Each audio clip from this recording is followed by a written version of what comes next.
Hi guys, my name is Alexis Abizato, and this professional development will be on the topic of substance abuse.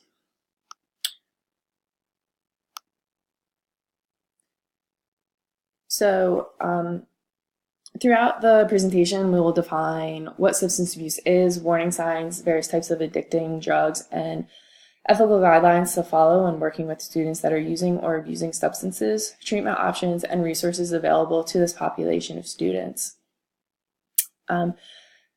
Substance abuse is a broad and complex problem that affects the lives of many people. According to the DSM, substance abuse refers to a maladaptive pattern of substance use leading to clinically significant impairment or distress as manifested by one or more of the following, occurring within a 12-month period. 1. Recurrent substance use resulting in a failure to fulfill major role obligations at work, school, or home. 2. Recurrent substance use in situations in which it is physically hazardous. 3. Recurrent substance-related legal problems. And 4. Continued substance use despite having persistent or recurrent social or interpersonal problems caused or exacerbated by effects of the substance. So the next slide, this is just a few different types of drugs that are available to this population. So there's cannabinoids, which we know as marijuana. There's opioids, stimulants, club drugs, dissociated drugs, hallucinogens, and then other compounds as well. This slide just shows a few statistics of substance abuse within high school students. So according to the Substance Abuse and Mental Health Services Association National Survey and Findings Report, that alcohol is the most widely used substance, with tobacco following. The two most highly abused substances in America are legal and easily obtained by people who are of age to use those substances, but often are available to those that are underage as well. In regards to high school students, in the year of 2014, reports show that of 12th graders, 49.1% use illicit drugs once, 66% drank alcohol, 44.4% used marijuana, 44.4% used inhalants, and 6.5% used amphetamines. So you can see that school counselors play a major role in helping to ensure that students stay on the right track. And many students do depend on their counselors to provide positive direction. So it is vital that as a counselor, you're able to identify possible substance abuse. This slide just breaks it down, applications for school counselors, and five things that you could do as a school counselor to help students that are using substances. So the first step is to identify warning signs. So here's just a general list of identifying markers of a student who may be using substances. And so a few of them are changes in the peer group, breaking rules at home, school, and the community, changes in physical appearance, and lying, stealing, and hiding things. Next, this gives it a breakdown, signs and symptoms of different types of drugs. So this slide, again, is just a breakdown of common illegal and abused drugs and specific signs and symptoms to each of those.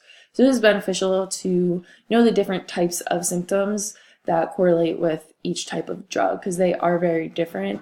Some are similar as well.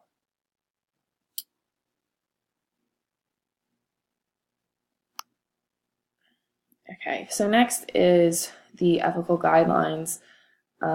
As with many other situations when working with minors and dealing with substance abuse, maybe one of the school counselor's most difficult concerns. Every case is different, and there are not any definitive roadmaps leading to the best route to take when counseling students with drug or alcohol issues. However, there are standard ethical roadblocks to consider in every case. Because dealing with substance use and abuse issues is unpredictable, school counselors should rely on an ethical decision-making model to guide them through interventions necessary to help the students. So on this slide, there is a ethical decision-making model called STEPS that one could use when dealing with this population of students.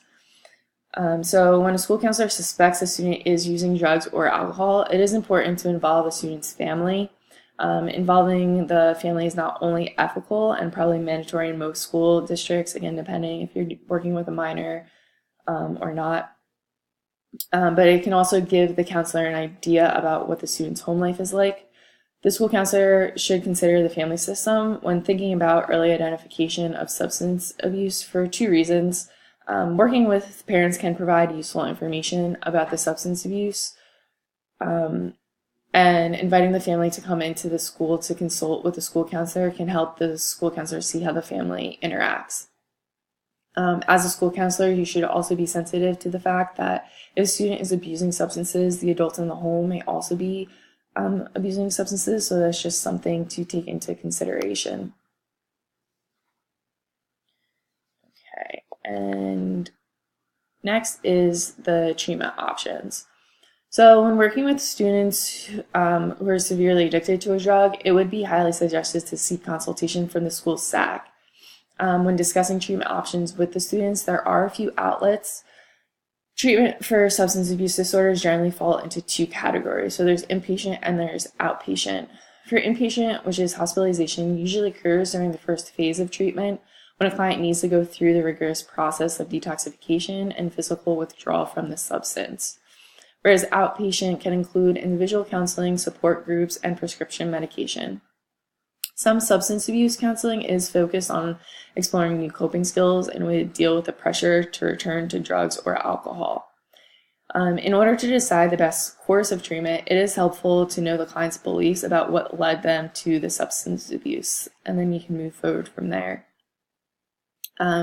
School counselors can advocate for substance abuse prevention services in schools, so that would be the third option, the school-based.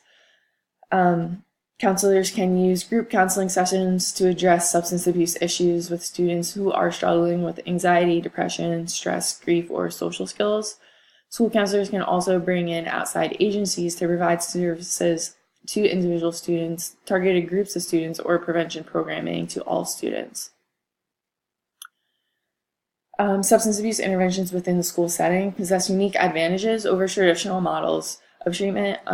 This includes direct access of care to those who need it and improvements within various domains of functioning. So one of the more popular interventions for adolescents with substance abuse problems can be found in working hand in hand with the SAC, as I mentioned earlier.